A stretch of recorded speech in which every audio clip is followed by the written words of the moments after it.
कभी सोचा है कि मंदिरों में चढ़ाए जाने वाले फूल जिन्हें हम अक्सर बेकार समझकर फेंक देते हैं, वो दरअसल एक क्रांति की वजह बन सकते हैं? चलिए आज इसी हैरान कर देने वाली कहानी को समझते हैं।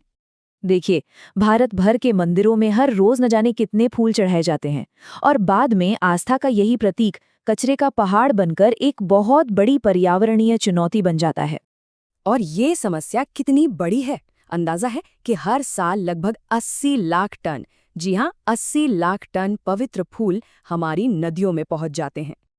और इसी सब के बीच एक दोस्त ने बहुत ही सीधा सा लेकिन गहरा सवाल पूछा, अगर नदी इतनी पवित्र है तो वो इतनी प्रदूषित क्यों है?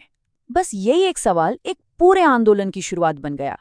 फूल चढ़ाने की ये जो खूबसूरत परंपरा है, अनजाने में एक गंभीर समस्या को जन्म दे रही है। तो चलिए इसके उन अनचाहे नतीजों पर एक नज़र डालते हैं। असल में खतरा सिर्फ फूलों से नहीं है, असली खतरा तो उन कीटनाशकों और केमिकल्स में है जो इन्हें उगाने के लिए इस्तेमाल होते हैं। जब ये फूल नदी में जाते हैं तो ये जहर भी पानी में घुल जाता है और उसे बेहद जहरीला बना देता है। और यहीं से हमारी कहानी में एक ऐसे शख्स की एंट्री होती है जो उस परेशान करने वाले सवाल को और इस समस्या को नज़रअंदाज नहीं कर सका। मिलिए अंकित अग्रवाल से। एक ऑटोमेशन इंजीनियर थे। अपने होमटाउन कानपुर में गंगा किनारे गए और वहां टनों फूलों को नदी में फेंके जाते देखा। बस ये देखकर उन्होंने फैसला कर लिया, नौकरी छोड़ी, अपनी सारी जमा पूंजी लगाई और निकल पड़े एक हल ढूंढने। तो कोई प्रदूषण की इतनी बड़ी समस्या को एक ठोस समाधान में कैसे बदल सकता है? इसका जवाब है एक अनोखी प्रक्रिया में, जिसे नाम दिया गया फ्लावर साइक्लिंग। चलिए उनकी इस पेटेंटेड फ्लावर साइक्लिंग टेक्नोलॉजी को आसान भाषा में समझते हैं।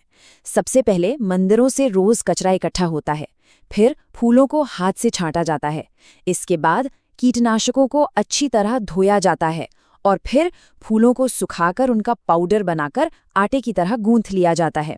आखिर में इसी मटेरियल से नए नए प्रोडक्ट्स बनाए जाते हैं। और ये है वो जगह जहां ये सारा कमाल होता है।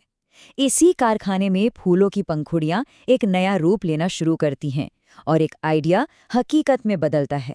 तो अब सवाल आता है कि इस पूरी प्रक्रिया से आखिर बनता क्या है?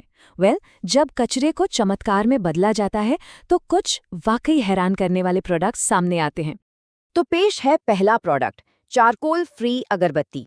जरा इस बदलाव को देखिए, कहाँ वो फूलों का ढेर और कहाँ ये इतने सुंदर प्रीमियम पैकेट में बंद अगरबत्ती। कमाल है ना? लेकिन अगरबत्ती तो बस शुरुआत है। अब देखिए दूसरा बड़ा इनोवेशन, फ्लोरा फोम।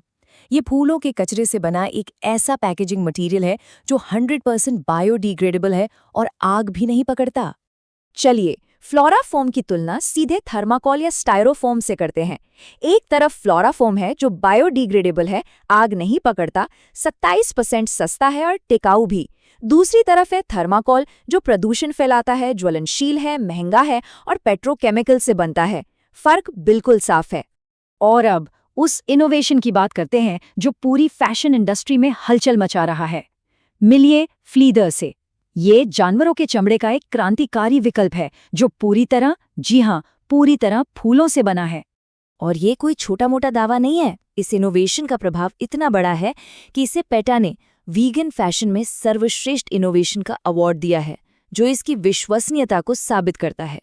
लेकिन ये कहानी सिर्फ कमाल के प्रोडक्ट्स की नहीं है। इस कंपनी का जो सामाजिक प्रभाव है वो भी उतना ही क्रांतिकारी है।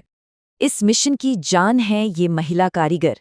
इनमें से कई हाशिए पर पड़े उन मैनुअल स्कैवेंजर समुदायों से आती हैं जिन्हें समाज में अक्सर सबसे निचले स्तर का काम करने के लिए मजबूर किया जाता था। इस कंपनी की सफलता का पैमाना है ट्रिपल बॉटम लाइन, मतलब ग्रह के लिए अच्छा हो, लोगों के लिए अच्छा हो और बिजनेस भी चले। इन्होंने 11,000 टन से ज्यादा कचरा रिसाइकिल किया है, 300 से ज्यादा हाशिए पर पड़ी महिलाओं को रोजगार दिया और साथ ही 75% की सालाना ग्रोथ भी हासिल की है। ये सिर्फ एक नौकरी नहीं है। इन महिला कर्मचारियों को सही सैलरी, हेल्थ इंश्योरेंस, आने जाने की सुविधा और नई स्किल सीखने का मौका भी मिलता है। इससे उनके जीवन और सामाजिक स्थिति में एक बहुत बड़ा बदलाव आ रहा है। और जब आइडिया इतना दमदार हो तो दुनिया भी साथ देती है। फूल में बड़े बड़े वेंचर फंड्स और आलिया भट्ट जैसी हस्तियों ने भी निवेश किया है। इतना ही नहीं, टॉमी हिलफिगर की पेरेंट कंपनी जैसे ग्लोबल ब्रांड्स के साथ भी ये साझेदारी कर रहे हैं। तो अंत में बस एक सवाल, अगर फेंके हुए फूलों से चमड़ा बन सकता है, तो सोचिए हमारे आसपास और कितनी ऐसी बेकार चीजें हैं जो बस एक नए नजरिए, एक नई सोच का इंतजार कर रही हैं।